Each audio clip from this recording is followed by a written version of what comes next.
Hello students, welcome to Photons classes channel. मैं अमिताभ सिंह, आपका physics teacher. हम कूलम्ब्स लॉ डिस्कस कर रहे हैं और पिछले वीडियो में हमने आपको कूलम्ब्स लॉ की थ्योरी समझाई थी और कुछ न्यूमेरिकल प्रॉब्लम्स भी आपके साथ डिस्कस किए थे। आज कुछ और न्यूमेरिकल प्रॉब्लम्स देखने जा रहे हैं जो बेस्ड होंगे कूलम्ब्स लॉ पर।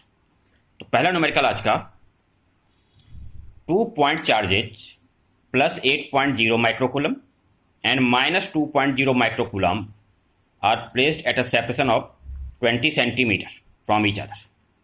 Where should the third charge be placed such that the net force on it be zero? यानी 2 पॉइंट चार्जेज हैं, Q1 8.0 microcoulomb, Q2 minus 2.0 microcoulomb. ये एक दूसरे से R डिस्टेंस पर है, R की वैल्यू दी हुई है 20 सेंटीमीटर। और एक तीसरा चार्ज Q मान लीजिए वो है, उसे हमें ऐसे पॉइंट पर रखना है कि जहां पर Q पे नेट फोर्स जीरो हो। तो अब Q1 और Q2 यहां पर अपोजिट साइंस के हैं, एक पॉजिटिव एक नेगेटिव। तो नेट फोर्स तीसरे चार्ज पे जीरो करने के लिए हमें उस तीसरे चार्ज को AB की एक्सटेंडेड लाइन पर रखना होगा। अगर Q1 और Q2 एक ही नेचर के होते, यानी दोनों पॉजिटिव या दोनों ही नेगेटिव, तो हम Q को इस AB लाइन के अंदर रखते, लेकिन यहां पर एक्सटेंडेड लाइन पर रखना होगा। और नेगेटिव वाला जो चार्ज है Q2, वो उसका अमाउंट कम है, तो Q2 के नज़दीक रखना होगा। तो मान लीजिए कि इस Q चार्ज की डिस्टेंस Q2 से x है, तो Q1 से हो जाएगा R प्लस एक्स। तो अब हम Q चार्ज के ऊपर फोर्स देखें तो Q1 का फोर्स सबसे पहले F1 1/4πε0 Q1 Q upon R plus x whole square. और इसकी जो डायरेक्शन होगी, अगर हम Q को पॉजिटिव माने और Q1 पॉजिटिव है, तो ये रिपल्सिव फोर्स अलोंग AC होगा, F1 की डायरेक्शन, यानी कि हम कह सकते हैं along AB। Force on Q applied by Q2, यानी Q2 पर Q का फोर्स, तो ये फोर्स होगा 1/4πε0 Q2 Q upon x square. और इसकी डायरेक्शन ये नेगेटिव चार्ज की वजह से अट्रैक्ट करेगा, तो अलोंग CB। अब नेट फोर्स अगर Q पर जीरो है, तो उसके लिए F1 और F2 एक दूसरे को बैलेंस करें, तो मैग्नीट्यूड में इक्वल कर दिया F1 F2 को। यहां पर वैल्यू रखेंगे 1/4πε0 और Q कैंसिल होगा, तो Q1 upon R plus x whole square, Q2 upon x square, ये इक्वल हो गए। अब Q1 की वैल्यू 8.0 माइक्रोकूलम, Q2 की वैल्यू 2.0 माइक्रोकूलम, R है 20 सेंटीमीटर। अब इसको सॉल्व किया और फिर लास्ट में स्क्वायर रूट ले लिया, तो 2/20 प्लस एक्स इक्वल्स 1/x। और यहां से सॉल्व करने के बाद x की वैल्यू 20 सेंटीमीटर आ गई। यानी Q2 से अगर 20 सेंटीमीटर पर इस एक्सटेंडेड लाइन पर हम Q चार्ज को रखेंगे, तो उस पर नेट फोर्स जीरो होगा। अगला न्यूमेरिकल देखिए, 2 small balls each having mass 50 gram and charge 1.0 microcoulomb are placed on a rough horizontal surface at a separation of 20 centimetre from each other. If they are under limiting equilibrium, then find the coefficient of static friction between the balls and the surface। ये दो balls m मास के, m की value 50 ग्राम, horizontal surface पे रखे हुए हैं। दोनों पे चार्ज कितना है 1.0 माइक्रोकूलम, सेपरेशन दोनों के बीच का 20 सेंटीमीटर। ये दोनों यहाँ पर इक्विलिब्रियम में है, लिमिटिंग इक्विलिब्रियम है। तो यहाँ पर जो इलेक्ट्रोस्टैटिक फोर्स है, उसको बैलेंस करने के लिए सरफेस का फ्रिक्शन है, यानी फ्रिक्शनल फोर्स इलेक्ट्रोस्टैटिक फोर्स को बैलेंस कर रहा है। अब लिमिटिंग इक्विलिब्रियम है, तो फ्रिक्शन की मैक्सिमम वैल्यू होगी, स्टैटिक फ्रिक्शन की maximum value Fs maximum limiting friction. अब इलेक्ट्रोस्टैटिक फोर्स होगा 1/4πε0 Q1 Q2 upon R square, normal reaction N equals mg। और फ्रिक्शन की वैल्यू जो होगी Fs maximum μs into N, तो μs mg हो गया। अब friction balances electrostatic force, equate किया, μs की वैल्यू फाइंड आउट करनी है। मास 50 ग्राम हुआ, 50 × 10⁻³ kg, जी की वैल्यू 10 मीटर पर सेकंड स्क्वायर लेना है हमने। और ये सारा सॉल्व किया, Q1 और Q2 1.0 माइक्रोकूलम थे, स्क्वायर हो गया मोड करने पर, और ये 20 सेंटीमीटर को मीटर में करके स्क्वायर किया, सॉल्व किया पूरा, तो μs की वैल्यू निकल के आई 9/20, दैट इज 0.45। यानी ये वैल्यू अगर होगी कोफिशिएंट ऑफ स्टैटिक फ्रिक्शन की, तो बॉल्स लिमिटिंग इक्विलिब्रियम में होंगे। आज का अगला numerical, 2 particles A and B each having charge Q are placed at a separation at distance d apart Where should the third particle of charge q be placed on the perpendicular bisector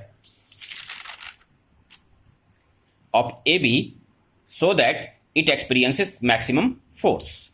What is the magnitude of this maximum force? अब A और B दो point, यहाँ पे capital Q charge रखे हुए हैं और तीसरा चार्ज स्मॉल q हमने परपेंडिकुलर बाइसेक्टर पर रखना है। तो ये मिड पॉइंट अगर O है तो मान लीजिए कि परपेंडिकुलर बाइसेक्टर पर इस q चार्ज का डिस्टेंस सेंटर से, ये मिड पॉइंट से y है। अब ये हो गया d/2 और ये हो गया d/2। अब हमने स्मॉल q चार्ज पर दोनों कैपिटल Q चार्जेस के फोर्सेस निकाले। तो पहला फोर्स F1 और F2 ये दोनों इक्वल ही होंगे मैग्नीट्यूड में, 1/4πε0 capital Q small q upon distance का स्क्वायर, तो y square plus d/2 whole square, तो ये बन गया y square plus d square upon 4।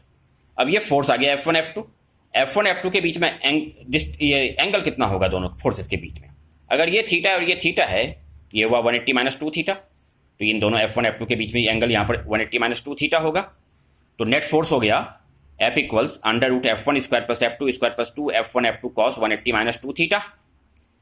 और F1 F2 मैग्नीट्यूड में इक्वल हैं, उनकी वैल्यू रख करके रूट से ये चीज़ बाहर आई आपकी, √1 + 1 - 2 cos 2 थीटा, क्योंकि cos 180 - 2 theta minus cos 2 theta हो गया। ये बन जाएगा 2 - 2 cos 2 थीटा और 1 - cos 2 थीटा अलग हो जाएगा, इसकी वैल्यू होती है 2 sin स्क्वायर थीटा/2 और जब रूट लेंगे तो 2 sin थीटा आ जाएगा यहाँ पर। तो capital Q upon small q 4πε0 y square plus d square upon 4 into 2 sin theta, और sin थीटा की वैल्यू y अपॉन यह हाइपोटेनियस होगा AC, और इसकी वैल्यू जो होगी वो होगी d square upon 4 plus y square under root.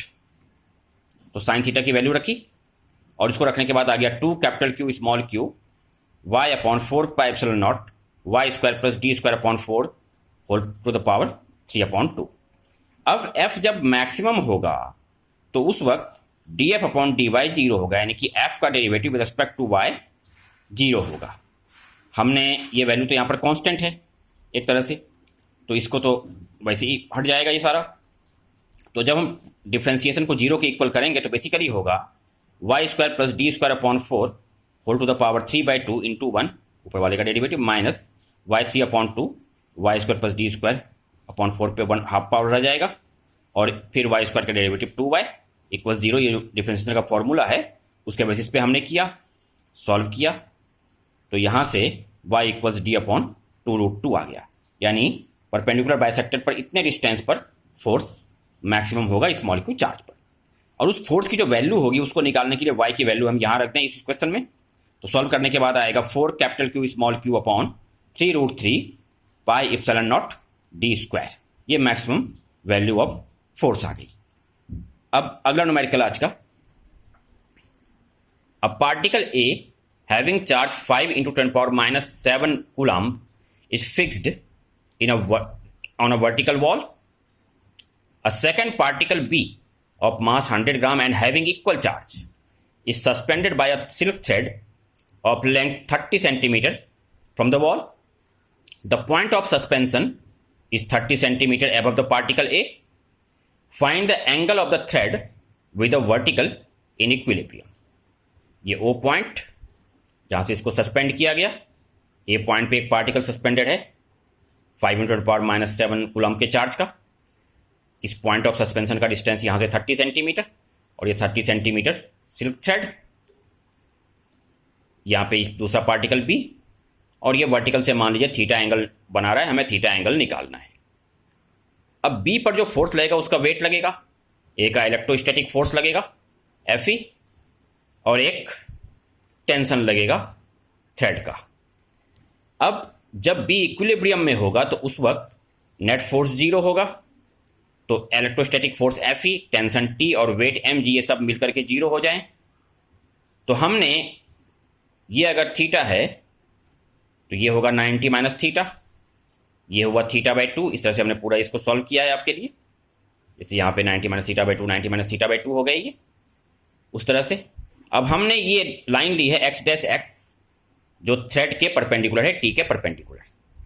अब हमने एम जी और एफ ई के कॉम्पोनेंट्स लेने हैं अलॉन्ग एक्स डैश एक्स यानी परपेंडिकुलर टू थ्रेड। तो एफ ई का कॉम्पोनेंट होगा F E cos theta by 2 और एम जी का होगा M G cos 90 minus theta. Cos 90 minus theta हो गया साइन थीटा और साइन थीटा को हमने 2 sine theta by 2 cos theta by 2 कर दिया। F E cos theta by 2 इसके इक्वल हुआ, कॉस थीटा बाई 2 कैंसिल, तो यहां से साइन थीटा बाई 2 आ गया F E upon 2 M G. F E की वैल्यू 1/4 पाई एप्सिलॉन नॉट, ये चार्ज की वैल्यू, और ए बी स्क्वायर। अब 2 एम की वैल्यू 100 ग्राम थी, केजी में कर दी, और जी की वैल्यू 10 ली। ए बी निकालने के लिए हमने यहां पर यूज किया 2OA sine theta by 2 properties of triangles. OA की वैल्यू 30 सेंटीमीटर, तो ये हो गया 60 साइन थीटा बाई 2 सेंटीमीटर। अब sine theta by 2 A B की वैल्यू यहां रखी, स्क्वायर किया उसका, पूरा सॉल्व किया। तो सॉल्व करने के बाद साइन क्यूब थीटा बाई 2 आ गया 225 इंटू 10⁻⁵ अपॉन 72 इंटू 10⁻²। सॉल्व करने के बाद 0.003125, और जब इसका क्यूब रूट लेंगे तो साइन थीटा बाई 2 आएगा अप्रोक्सीमेटली 0.146। तो थीटा इक्वल्स 2 साइन इनवर्स 0.146। ये हमारा एंगल हुआ जो थ्रेड बना रहा है वर्टिकल के साथ। अगले वीडियो में हम इलेक्ट्रोस्टैटिक्स का अगला टॉपिक लेंगे आपके लिए, इलेक्ट्रिक फील्ड। आपको हमारे वीडियोज अगर अच्छे लगते हैं तो प्लीज़ लाइक करें और हमारे चैनल को सब्सक्राइब करें।